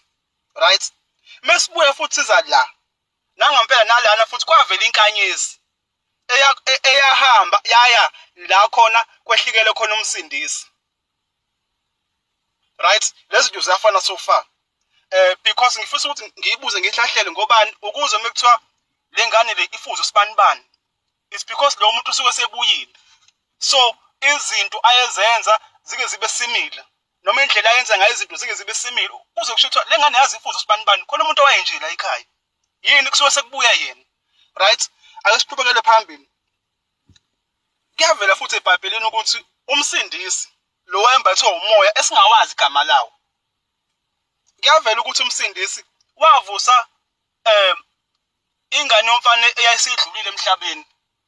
Nabanye bakhona nabanye abavusi kodwa wavusa ingane yomfana eyayisidlulile emhlabeni. Kanti futhi kuyaveza nakuBhombela ukuthi wathi edlula komunye umuzi wadlula kukhona inkosazana noma intombi esidlulile emhlabeni. Wadlula wafike wayithandazela yavuka isikade sidlulile emhlabeni. Lezi zinto lezi ziyafana so far. Into efanayo into eyodwa. Right? Siqhubekele phambili. Kuyavela eBhayibhelini ukuthi uJesu wathi elele behamba ngesikebhe kwaba khona isiphepho. Baze bamvusa abafundi bakhe bathi inkosi vuka nakho sibhubha. Wavuka wakhuza isiphepho olwandle. Sathula sathi du. Bamangala ukuthi hayibo umuntu onjani lo okwazi ukukhuza isiphepho simlalele na. Kanti futhi nangalana kuyavela khona la kulelizwe esikulona eSouth Africa ukuthi inkosi yamaNazaretha uBhombela lapha eThekwini le ndawo eseThekwini kunendawo ekuthiwa isePoint lapha kule ndawo ekuthiwa isePoint eseThekwini ulwandle lwaselingena emafletini abelungu bakhumbula ukuthi babethu umthandazi ke bona bathi khona umthandazo khona le eNanda bashaya imoto baya khona eNanda bayocela usizo bayasho badala ukuthi yathi inkosi hambani ngizonifica phambili bashaya imoto babuyele emuva bathi befika nje bamfice sekhona ababekhona bayasho ukuthi yathi yakhomba ngobhoko yathi thina sinobaba sikubekanga la ngakho hlehla ulwandle lwahlehla leyo ndawo yabe siyaqanjwa ngokuthi iPoint ngobani walikhomba ulwandle babona abantu lwahlehla ulwandle till today lolo lwandle alikaze lihluphe nakancane. Right? Umbuzo wami umi kuphi lo moya ombatha umsindisi ngabe kusawona lo moya lo ombathe inkosi yaseNazaretha noma amakhosi aseNazaretha njengoba ngokuhlukahlukana. Right? Siqhubekele phambili. Right? Ngifuna ukuyifakazela ngencwadi ke nje la. Siqhubekele phambili. Right? Ngifuna ukungena kuJohn 9. Right? Verse 27 Zulu version khona izozwakala kahle. Right? 9 verse 27. Ngibuza ngalo moya ukuthi ngabe kusawona yini la kunempumputhe esindise uJesu. Right? Basebenza abapriest nabaphathi bezwe nabantu. Right? Bembuza lo muntu ukuthi ukusindise kanjani lo muntu lona. Iyabatshana impumputhe ukuthi wenzeni wafela phansi waninda udaka nenhlabathi udaka namatha akhe wabesemgcobe emehlweni wabesemsula wabona. Right? Bale kubembuza yabe siphendula ngempumputhe la ku verse 27 yathi waphendula wathi kade nginitshela kepha anizwanga. Nifunelani ukuzwa futhi na? Niyafuna yini ukuba abafundi bakhe na? Kukhulunywa ngoJesu noma kukhulunywa ngomsindisi. Bamthuka nakho kula ngifuna ukuya khona. Bamthuka bathi nguwe ongumfundi wakhe. Kepha thina singabafundi bakaMose. Okusho ukuthi umsindisi uJesu babemphika ekhona bethi thina sazi ongaphambili. Mubheka njengamanje sivele endabeni kaShembe. Kunabantu abathi thina simazi uShembe sazi uJesu thina. Abanye they will say thina sazi nomkhubulwane. Abanye they will say thina sazi umveli kuqala umveli incanga aswazi lo moya. It's the same thing eyenza kumsindisi. Right? Siqhubekele phambili futhi. Ngifuna ukuthi ngisekele ngencwadi again siye kuJohn 10 verse 33 Zulu version. Right? Right? Ake size ukuthi bathini la. Bathi lana bamphendula abaJuda bathi thina ke labo njalo. Bamphendula abaJuda bathi asikukhandi ngenxa yokusebenza okudla kepha ngenxa yokuhlambalaza ngokuba wena ungumuntu uzenza uNkulunkulu. Akwenzeki yini namhlanje lokho? Kuyenzeka. So bobabili kwenzeka into identical. Into esayifani. Njengoba kade ngiveza igaba zawo. Right? Leyo ukuthi umuntu ayikali manje ukuthi labantu abamanazaretha bakhonza umuntu. Kodwa futhi iyenzeka naphambilini kumsindisi owaye khona esingalazi igama lakhe. igama lomoya umbethe ngoba phela uKristu akulona igama lomoya. Right? Kuyavela-ke la ukuthi umsindisi wayehlezi ekhuluma nabo. Cela ukubuyela nje escreenini. Wayehlezi ekhuluma nabo ethi bukani imisebenzi engiyenzayo ukuze nibone ukuthi ngivelaphi. Ngoba ngisho kuJohani, uJohani eboshiwe ebuza kubantu ababemvakashela etilongweni. Ethumela abantu uJohani. Wafika wathi umsindisi hambani nimtshela ukuthi ishosha zasukuma, abangaboni bayabona, abanamadimoni bayalashwa. Hambani nimtshele lokho ukuze uzobona ukuthi ngubani. Okusho ukuthi ubonakala ngani ngemsebenzi, umoya oyingcwele osukuthunyelwe ukuthi uzoba umsindisi wesizwe sakwaIsrael. Right? Even ngisho sebembethela umsindisi. Wathi ningibethela ngaliphi na ngoba nansi imisebenzi ngiyenzile phambi kwenu. Ningibethela ngaliphi? Kwasho ukuthi kwasekukhandiwe. Okusho ukuthi imisebenzi iyona ekhulumayo kumsindisi. So umbuzo wami uthi lo moya lo ombatha umsindisi nalo okuthiwa ushembe ngabe umoya wodwa yini? Ngabe futhi bawukhona yini endulo? Ndulo because abantu bayahlukanisa. Abanye bathi thina sazi uJesu, abanye bathi thina sazi nomkhubulwane, abanye bathi thina hayi sazi umveli kuqala thina. Yabo? Kanti kuyavela ukuthi noJesu wakuveza ukuthi kudala umhlaba wayekhona. Kanti noShembe uyaveza ukuthi kudala umhlaba wayekhona. Yabo? Yabona nje eminye yemisebenzi engifisa ukuyiveza nje la. Ake ngiveze la. Bese ngihanda over baba kwena. Ake ngiveze nje la.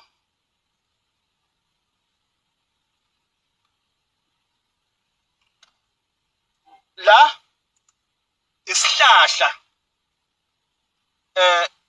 inkosi yamanazareth uBhombela eyafunga ngaso isihlahla saphenduka itshe. Le video engizoyiveza manje isihlahla esaphenduka itshe. Yabo? Njengoba nje noJesu wenza ifungo eziningi ezenzekayo namhlanje. Ake sibuke le video bese ngenda over kuwe kubaba. Baba Duma.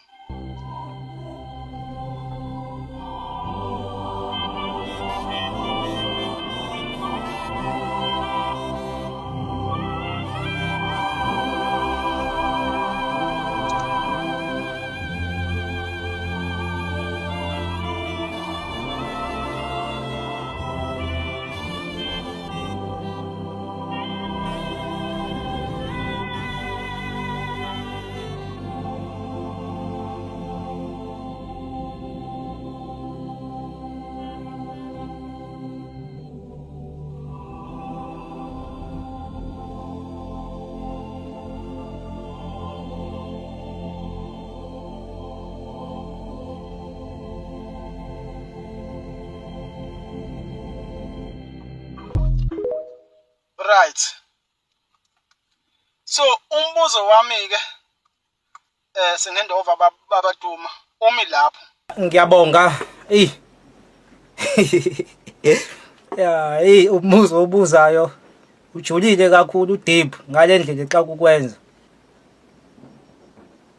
Kodwa ngoba ngumuntu ongathandi ukusho izinto mina ngiyaye ngithande ukuyiprove ngoba into abashaye ngayo abelungu abasifundisanga iqiniso ngomoya ukuthi umoya usebenza kanjani. Uyabona abantu abaningi bayake bethi balinda uJesu uyabuya. Imfundiso esayinikwa ibona loyo.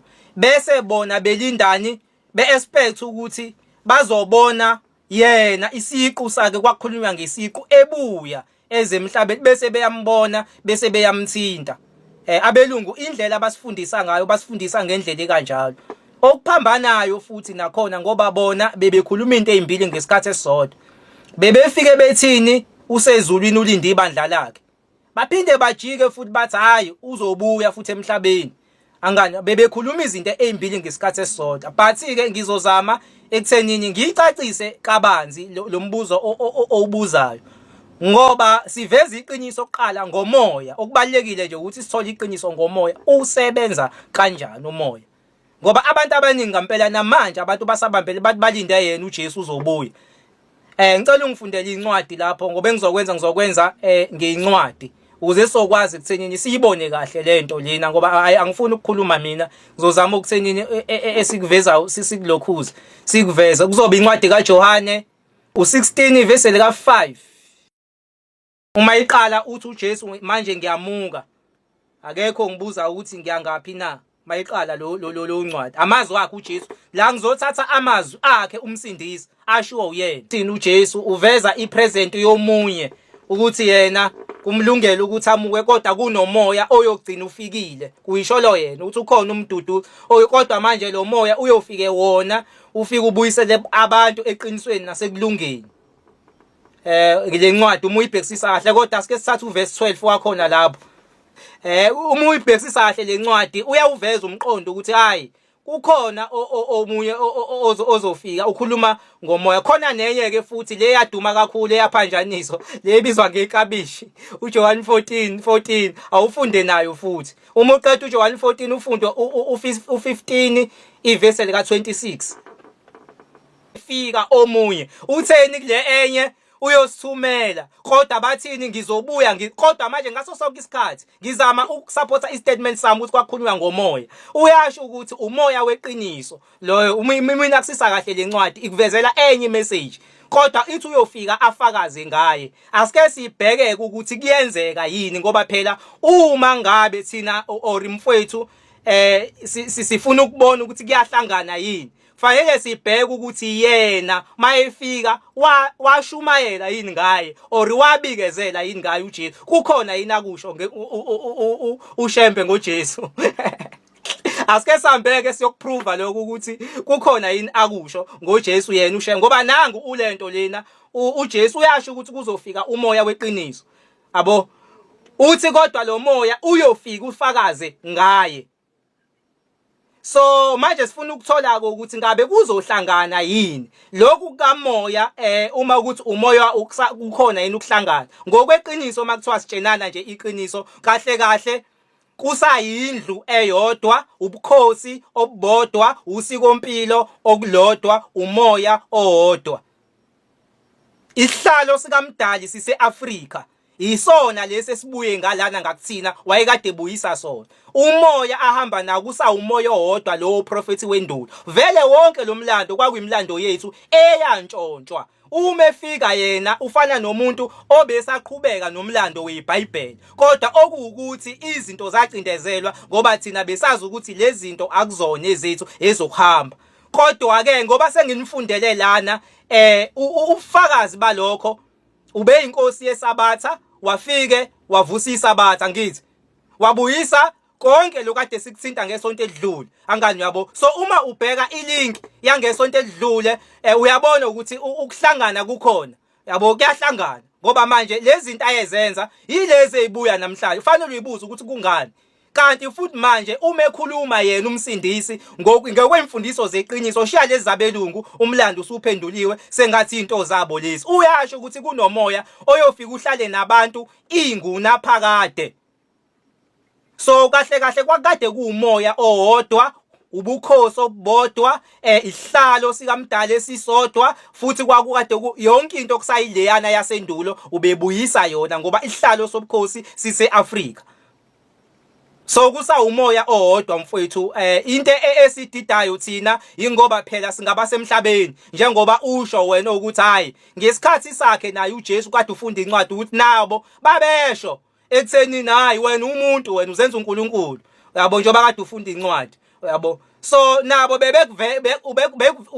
ubebatshe aye nabo ngaleso sikhathi bebemvukela uJesu so into eyodwa ke senzeka namhlanje njengoba sina ushembe abantu bemvukela bethi umuntu ngoba vele umprofeti emanihleni naye anikwazi ukumbona nini so lento eyayenzeka kuyena kusayiyona leyenza ngoba noMose futhi naye babehlala hlale ngokumvukela isikhathi esiningi noma bebangamphikike bukhoma ngoba babezazi imanga ezazenzeka kodwa bebehlale bemvukele bathi hey wena yabo bebe nokumnyukunya abantu so vele abantu banjalo uma behleli nento esuka iphambi kwabo ngaleso sikhathi abakwazi ukuyibona ubungcwele bayo bake beyifuna ukuyifela kodwa umoya owodwa futhi ubukhosi obodwa ngoba khumbula ukuthi ukufika kwakhe ulento lena ushembe kwaprofetwa ubaba uRevlon Kabindi okuyena ohambe memezela nakhona ukuthi kuza uMesaya. Kwahlala isikhathi eside futhi kwase sekwenzeka ke lokho kade ukuchaza.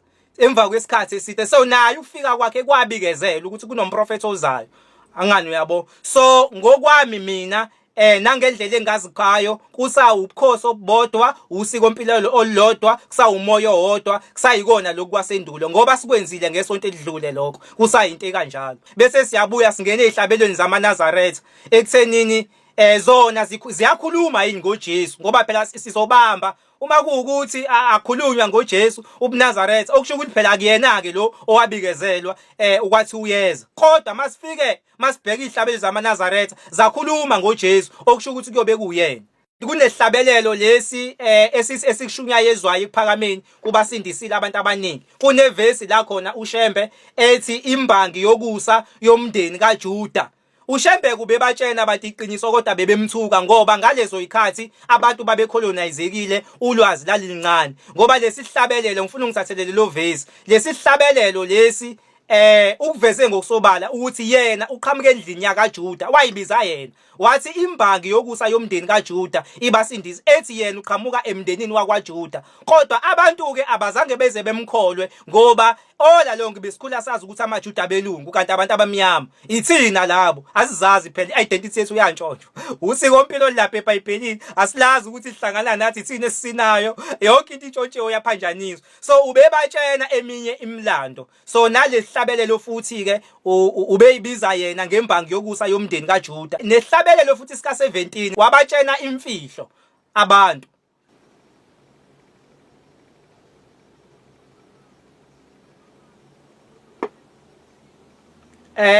isenethini ngicela ungifundele esinye lesi esithi ufikile olandelwa izizwe ngicela ungibhekele lapho kunevesi esithi kwathi wathina ngeke eshiwo sisodwa ungifundele sosihlabelo ufikile olandelwa izizwe angani uyasizwa lesihlabelo esiqhamuka kubona uyabatshena ukuthi phaphamani maAfrika izitha zikaJehova zivukela nina sebefuna ukuzoniphuca ubukhosi baphakade abemukelisa ubukhosi phezulu kwentaba sebefuna ukuzoniphuca ubukhosi baphakade abantu abamukelisa ubukhosi basezulwini ngoba isihlalo sobukhosi sila eAfrika sikhuluma ngoMoses sikhuluma ngeHoreb intaba eseAfrika futhi ayike Europe siphinde sizokhuluma ngobani umsindisi nayo sikhuluma ngeSiyoni intaba le ebizwa ngokuthiwa iSiyoni bese sizokhuluma ngani sizokhuluma ngoShembe futhi sikhuluma ngenhlaba intaba inhlangakazi njengoba kwagcina kube khona iKenani yibona abantu abamukelisa ubukhosi uyasho ukuthi abaphaka ngoba izitha zaJehova zivukela nina sebefuna ukuzoniphuca ubukhosi baphakade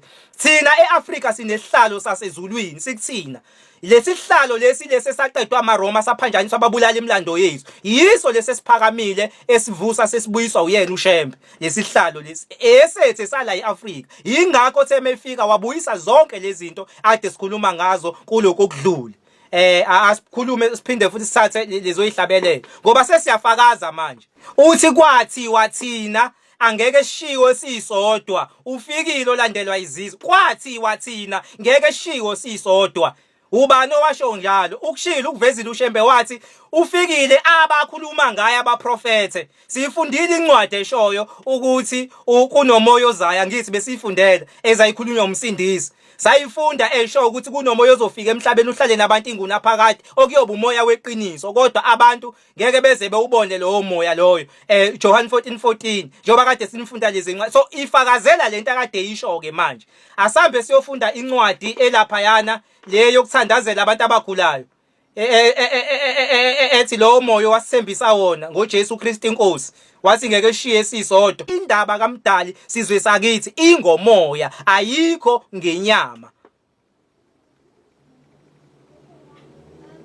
ngicabanga ukuthi uphendulekile elokhuzeni embuzweni wakho ngizamile ukukuvezela iinformation nangekweBhayibheli nangokwehlabeli zamaNazaretha i-decision ke usuzothatha nawe iqhamuke kuwena uzobona ekuthenini umuhlanganisa kuyahlangana yini intambo sengizoyiletha kuwena nami ngibuka isikhathi hayi sabonga kakhulu baba mhlawumbe before ngene emgodlogodleni ngicela ukucheck endlini ukuthi mhlawumbe ngabe sesasonke ukhona mhlawumbe nombuzo noma mhlawumbe ukhona ufisa uku-add because ngithanda ukuthi sihambe kodwa sihambe sonke mhlawumbe khona imibuzo ekhona mhlawumbe endlini before ngene emgodlogodleni Going once, going twice.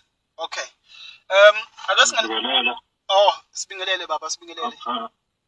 Ngibingelele batona basezulwini. Ngikhuluma nomdidito waTomba lapha eFred waMnyathi. Cha, kanza kwethu owamawona umbuzo ukuncoma nje nokujabula ukuthi hey ngathi sengikhule ngimdala kaphetha nangikhulisa kabusha. Konke senikushilo lapha kungikhulisile kakhulu bafethu uNkulunkulu athi ngaba nananibusise niqhubeke njalo. Nimbula amaqiniso afihlekile efihlwe enkolweni nina lwembuli futhi ngayo inkolo. Ngiyabonga abantu abazizwini ke mina ngokwenkolo nginguyena umNazareth kaShembe uNyazi lwezulu. Lokho senikhulume njengoba nifunda nencwadi thina safundiswa uShembe ukuthi inkosi uJesu singabosho ukuthi uJesu esibothi inkosi uJesu siqala ligama ukuthi inkosi uJesu singabe sithi nje Jesu ungathi sibiza umfo wakithi. Kusekhona uShembe uthungele nkosazana laze labuza kumaNazaretha egcwele ukuthi njengoba nihlala into manicela izona ithi uNkulunkulu kaShembe sicela usenzele ukuthi wathi ubani uNkulunkulu kaShembe akekho waphendula wabuza wazowathatha okwesithathu wasesho wacala uNkulunkulu kaShembe inkosi uJesu njengoba nithi nje na sicela uNkulunkulu kaShembe senze ukuthi kusuke kwinkosi uJesu okufakazi lakho nakho nisho ukuthi munye lo moya awuhlukile kuphela ngabantu basezweni abahlanisa lo moya. Ngiyabonga abantu njengoba lapha mawufunda futhi kuhlabelwa samaNazaretha lapha ufansi iyasha futhi nina enithanda ukuphila emhlambeni kaJesu khumbulani ingcindezi yendlela eya ngasekhaya uyabona ukuthi uJesu uyapraiswa lapha hayi lethu ukuthi abantu babehlukanisa nje ukuthi lamaKristu athi uShembe umuntu ngikhoza umuntu ofayo sohlulelwa kanye naye bebesho umehluleli wabo nabo nathi ukuthi kuneNazaretha elikhona ithi hayi ngikhoza uJesu ngikhoza umlungu uyabona ukuthi sobabili ngeke kungene ezulwini la abantu ngoba thina munye lo mnkoda thina siyabhlanisa simthuke uthole iNazaretha lithi umKristu uthi kuyiNazaretha la sobabili ngeke kungene ezulwini ngoba kulela zula ngena abantu abaninhlamba umlonyeni wabo. Ngibonga nje lokho bantu abazini inkosi inibusise. Amen, amen, amen. Sabonga kakhulu baba, amen, amen. Sabonga nje nokunezelela ya kuyintokozo kakhulu ukuthi ivele nje nembono nezinkulumo futhi ezinye ezinezelelayo. No, hayi sabonga kakhulu. Baba Duma kulo 5 minutes ususisalele ngithi angihande over kwena ngizwe nje baba amazwi sasilungiselela ukuthi sivale ngo9 ukuthi mhlawumbe athina amazwi nokuphawula noma ukueda noma ukulontuza ukunezelela. Cha nje elami elokubonga ukuhlala ndawonye cela nibe nobusuku obuhle sohlangana ngeclass elizayo besolenza ngomhla ka 26 okuzoba ikusasa kodwa ngeke sakwazi ukuthi silenze lelo class. Ngizomemezela mase kuukuthi selizoqala or sizolenza ngizobhala ku WhatsApp wami bese ngiyabhala na ku TikTok futhi ukuthi iclass lizoba khona nini elilandelayo.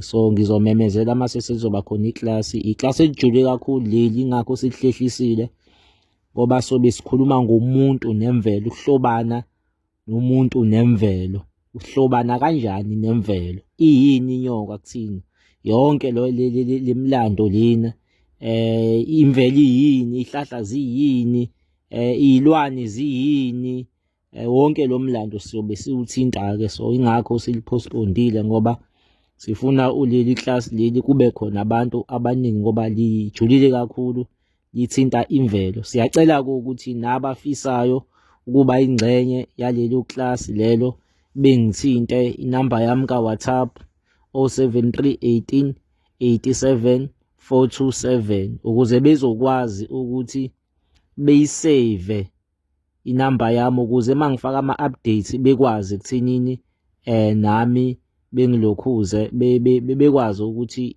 bethole izinto engizobe ngiyifaka ngalezo sikhathi naku WhatsApp naku TikTok wami lapha kuvuka Africa TV nakhona futhi belokhuze bivakashe nakhona bekwazi ukuthola ama-updates noma bethinte umfowethu naye futhi bayakwazi ukuthi atholakala lapho asikhulumisane TV na ku TikTok or inamba yakhe lena evelayo la ngenzansi, iyona le namba engicela beyisebenzise le iphayizayo laphayana, bemthinte ukubhukha, ebhukhela amaklasi nokuthola amanye ama-information.